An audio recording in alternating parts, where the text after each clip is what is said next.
How's it going, folks? We're back. It's a Nightmare Cabin. Back with another release to talk about.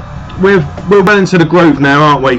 This 2021 is well underway when it comes to releases, and this is I heard this a few weeks ago. No, I ordered this quite a while ago actually. It's only just come out, but it's been on Bandcamp for a while. But I'm gonna.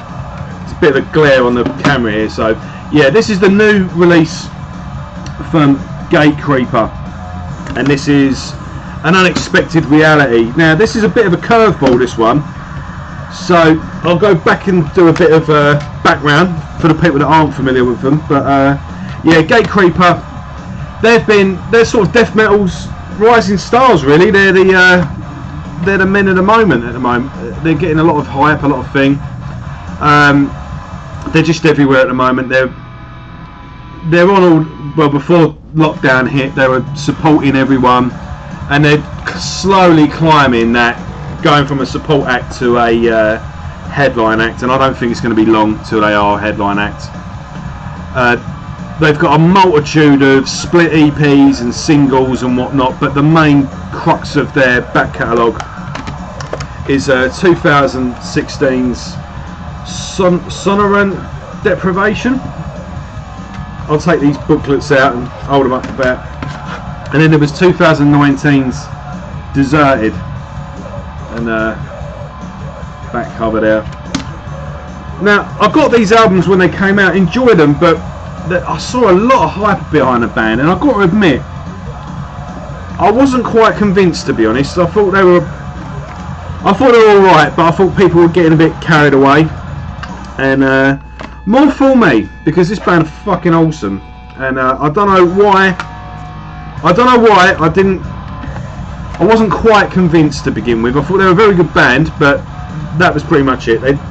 They weren't doing anything too original, but I've come round to them, and yeah, what they're doing isn't that original, but in terms of execution they're fantastic, and this release really won me over. I think it was about a month ago I saw it had come out,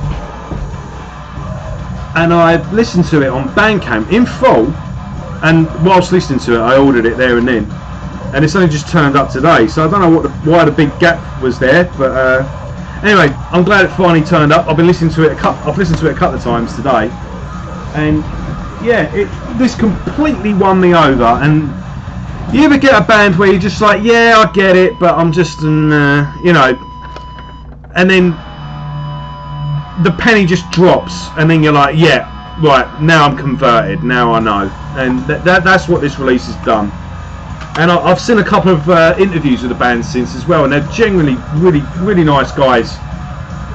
You can tell as well their heart's in the right place, they mean it, and yeah, I don't know, again, I never had nothing against the band, I just wasn't as swept away as other people were, and more for me, because yeah, this band are great. So yeah, you've got your two full-length albums here, and then this EP, and yeah, I might have to do a bit of back shopping actually, because there's a bunch of split EPs. There's a live album, but yeah, it's all EPs and singles. But yeah, this is the main chunk of the catalogue. Right, bit of a curveball this, so we're going to split it up a little bit. Yeah, so 8 tracks. Technically an album, right? But no, this is actually an EP, because it's only 17 minutes long, and 11 of those minutes is the last track on its own. So the first 2 albums, stylistically, like I say, I've given you the background now. If you're not familiar with the band, in simplest terms, Gatecreeper do death metal. I don't like to use the word old school. Think in a more classic, tried and tested sense. So just think a classic. No, let's try that again. They just do a perfect recipe, but executed wonderfully. So yeah, you go to a restaurant, there's whatever your favourite dish is, this brand new restaurant opens up, you choose your favourite meal, and yeah, it's done to perfection. It's just done right. Has it invented anything? No, but the right ingredients are there. The way it's cooked is perfect. Yeah, and that's what Gatecreeper do with death metal. So think that classic chuggy dirtiness, and just a riff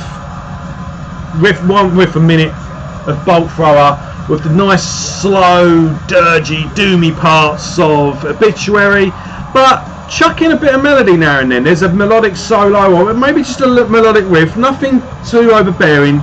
It just a nice little bit the way that just runs through all the madness that's going on. So think like Calls of Death by Obituary, but then when they get down and dirty, it's just real pummeling, real shredding riffs, pummeling drums in the vein of Bolt Thrower, but with an extra twist as well. They've got that kind of dirty chainsaw guitar tone that you would think of like the first Entombed album and Dismember, you know. So a little bit of Swedish influence in there as well. So yeah, well, we've gone British with Bolt Thrower, American with Obituary, and then a bit of Swedish in the old school way of yeah. Sounds about right, doesn't it? So right, this one though, they've gone completely. I think you're going to get with these guys a bit like when Autopsy would put out an album, which would be fine, but then they would put out an EP, but they would go a bit experimental and a bit mad and try things out on their EPs, and their EPs arguably had some of their best stuff on it. And nowadays as well, especially with the reissues, all the EPs are now like as bonus tracks with the albums. So right, so An Unexpected Reality, the first 7 songs, they go full on grindcore. In 7 tracks, the longest one is 1 minute and 12 seconds, and the shortest is 30 seconds. So they just bang through seven songs. When it kicks in with this dirty groove, which switches to Starved. Yeah, it kicks in with this real nice dirty groove. Kicks into like a D beat, sort of like a Discharge style punk drum beat. Minute and 12 seconds, bang. They just flow into each other as well. They just seamlessly. You just listen to it, you won't even realise that you're onto a new track. The third, I've got it playing in the background by the way, and I'm going to try and finish this review before the actual EP finishes. So yeah, if I'm talking about this longer than the actual album, then yeah, I'm just waffling. The third track, fuck that riff when it kicks in. Fuck, you will not be able to. I think that was the when I went, yeah, I'm thinking of ordering this. And then when the last track kicks in, this morose, slow, we'll get to that. Yeah, I was like, I've got to order this. But yeah, track 3, Rusted Gold. It demands a reaction. You will not be able to help headbanging along. Track 4 is quite slow before it kicks into this like it's like a da da da da da, and just kicks in. It's great. Track number 5, 1, 2, 3, 4, 5, Amputation, chuggy and nasty, and then track 7 is just pummeling, and it's got this blazing little solo as well, and it's not an over long one because yeah, the track's over before you know it. So 7 tracks done in a couple of minutes. Let's try and quickly add it up. 1, 2, 3, 4, 5, 6. Yeah, in about 8 minutes, 7 songs gone. So then we go into the last track, Emptiness, which is an 11-minute epic. And I don't really like Death Doom. I really don't. I don't mind a song here and there, but bands that do Death Doom and that's it. Don't get me wrong, they have their place, and there's the odd, you know, what's that band? Is it Dismemberment? And they reformed recently as a Inverloch. Yeah, these Dismemberment, and then they went on to do Inverloch. These are kind of the exception to the rule. These are pretty good actually, but yeah, it's not something. I think it's one of those things. If you're in the mood for it, nothing else suffices. But it's not my go-to genre. John McEntee from Incantation just did a side project, Beast of Revelation. That was pretty good, but yeah, not normally my thing. So when I say that, this is fucking amazing, and yeah, if it's something I don't normally like, then yeah, if I'm liking it, you're gonna love it if you like Death Doom. So it starts off with this genuinely morose, mournful riff, and when it kicks in, just bang, it just rattles out, and it just goes through all these different stages. It even speeds up at some points, but yeah, it's it kicks into this pummeling section. Then it goes into like a real fast part, and then, you know, it's very atmospheric. And then even then at the end, there's this real sort of beautiful melodic riff that builds up at the end, and it's just a really fantastic climax, and it's just a really atmospheric, and you can tell there's genuine passion in the songwriting. And I don't know what the lyrics are, but what's the vocalist's name?